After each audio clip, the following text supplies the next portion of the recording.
Teman-teman, Shalom, selamat siang dan Tuhan Yesus memberkati kita semua.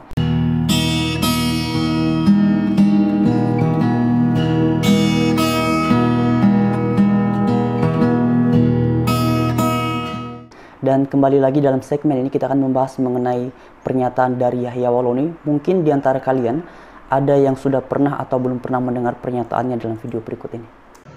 Jadi nggak ada itu bukan penyaliban Tuhan Kristen, bukan. Tapi kalau orang yang disalibkan dan diakui sebagai Tuhan, itu urusan agama Kristen. Eloi Eloi lama sabachthani, ucapan yang keluar dari mulut Barsabas, bukan Yudas.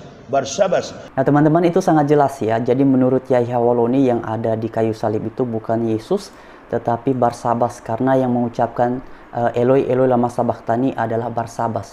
Saya sudah pernah membahas mengenai hal ini, tetapi beberapa saat yang lalu saya dapat satu video terkait dengan khotbah dari Pak Gratia Pelo, dan saya sudah sampaikan ke beliau untuk membahasnya dalam segmen ini dan beliau kasih izin, dan karena itu mari kita simak sama-sama penjelasannya. Dan ini sangat relevan terkait dengan pernyataan Yahya Waloni. Artinya apa yang disampaikan oleh Pak Gratia Pelo ini bisa menjadi jawaban atas pernyataan ataupun klaim dari Yahya Waloni. Nama saya Gracia Pelo. Ini pertama kali saya diundang berkhotbah di tempat ini, tapi saya bukan yang pertama kali ke sini. Karena beberapa tahun yang lalu saya diundang ngomong di ruang atas kalau nggak salah ya, tentang apologetika. Waktu itu ya saya belum tampil di YouTube, belum banyak dikenal orang. Jadi ini yang kedua kali ya.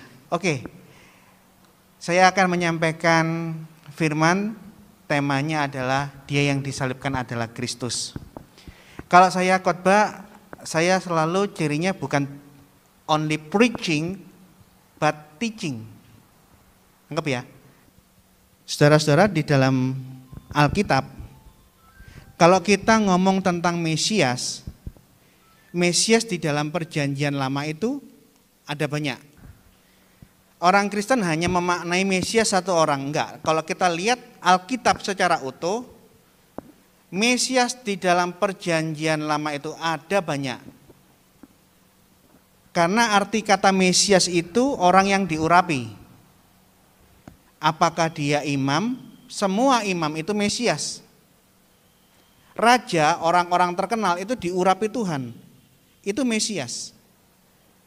Contoh, mari kita buka Imamat pasal 4 ayat yang ketiga. Maka jikalau orang yang berbuat dosa itu imam yang diurapi. Perhatikan. Kalau yang berbuat dosa itu imam, kalimat berikutnya apa? Yang diurapi.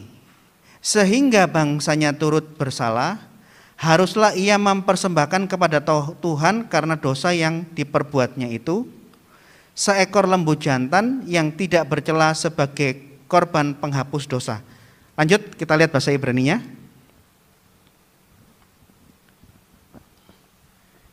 Im hakohen Hamashiha Yahate Yaheta Im jika Hakohen, Kohen bahasa Ibrani artinya the priest, imam itu.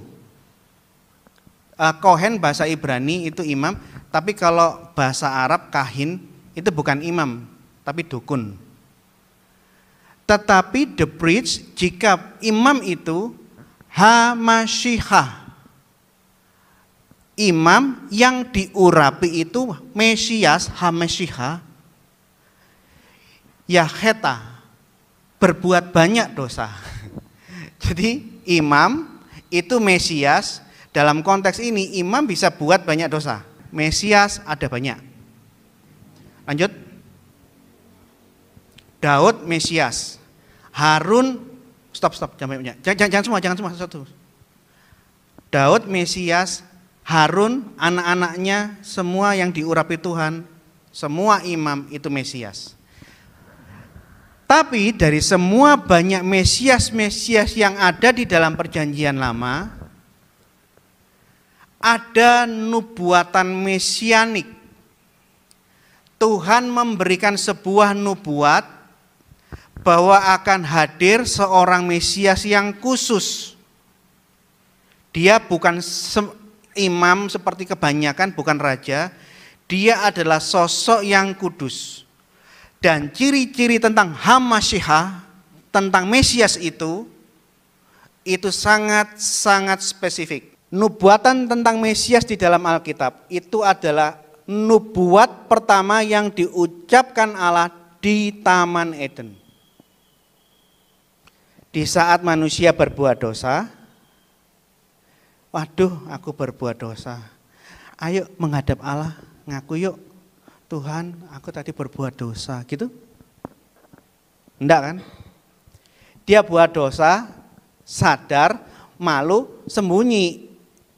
Ditunggu-tunggu sama Tuhan, dia enggak ngaku-ngaku, Tuhan yang cari. Ini ciri-ciri sifat Allah.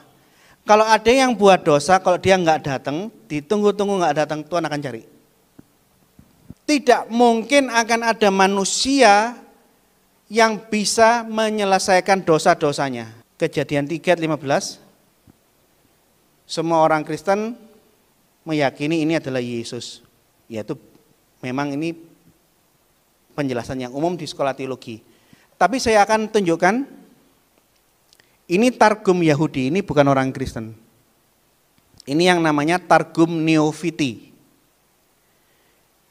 Di dalam Targum, kalau Anda buka buku-buku Yahudi kuno, Targum itu perjanjian lama yang diterjemahkan oleh rabi-rabi Yahudi kuno dalam bahasa Aramaik. Karena sejak pulang dari Babilonia, zamannya Esra dan seterusnya, orang Yahudi enggak lagi berbicara dalam bahasa Ibrani, tapi berbahasa Aramaik. Oleh karena itu, kita temukan di zaman kuno banyak sekali kitab-kitab suci bukan bahasa Ibrani tapi Targum. Bahasa Ibrani yang diterjemahkan dalam bahasa Aramaik. Semua Targum, banyak bukan semua ya, banyak Targum, salah satunya saya bawa ini, menyebutkan dengan jelas kapan ada manusia yang lahir bin ibu bukan bin ayah. Nah, apa yang ditulis oleh rabi-rabi Yahudi yang di dalam Targum ini juga menjadi imannya orang-orang Kristen. Ini ikon gambarnya Irenaeus, Uskup Lyon. Uskup Lyon itu daerah di Perancis. Dia muridnya Polikarpus dari Smyrna. Polikarpus muridnya langsung Rasul Yohanes. Irenaeus memberikan penjelasan bahwa Kejadian 3 ayat 15 yang tadi kita baca, ini yang disebut proto-evangelion. Nubuat pernyataan tentang kabar baik yang pertama kali. Nubuatan pertama kali Allah menyelamatkan manusia. Sebelum dia bernubuat di nabi-nabi belum, yang pertama kali dia ucapkan itu cintanya dia nyatakan, aku akan selamatkan kamu. Sejak Allah mengucapkan nubuat bahwa dia akan mengutus penyelamat, juru selamat penebus, Tuhan kasih kesempatan manusia ribuan tahun. Kamu nggak percaya kalau aku akan bisa menyelesaikan dosa-dosamu? Tak kasih kesempatan, silakan kamu coba selesaikan dosa-dosamu sendiri. Kamu yang berbuat kan, ayo tanggung jawab. Adam, Kain, Habil, anak cucunya sampai apa? Henok, Metusala, terus sampai Nuh sampai turun Abraham turun sampai Musa, sampai Samuel, Daud, Soleman. Berapa ribu tahun? Terlalu lama Tuhan kasih kesempatan.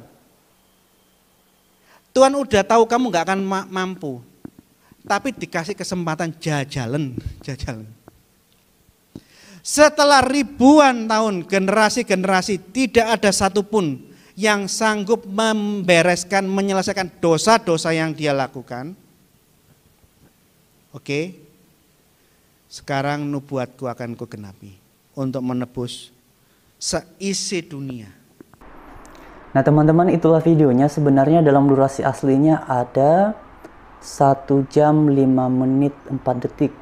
Tapi hanya itu dulu yang kita bahas dalam segmen ini. Setidaknya ini menjadi pengantar kepada kita semua bahwa nanti akan saya bahas di sesi kedua.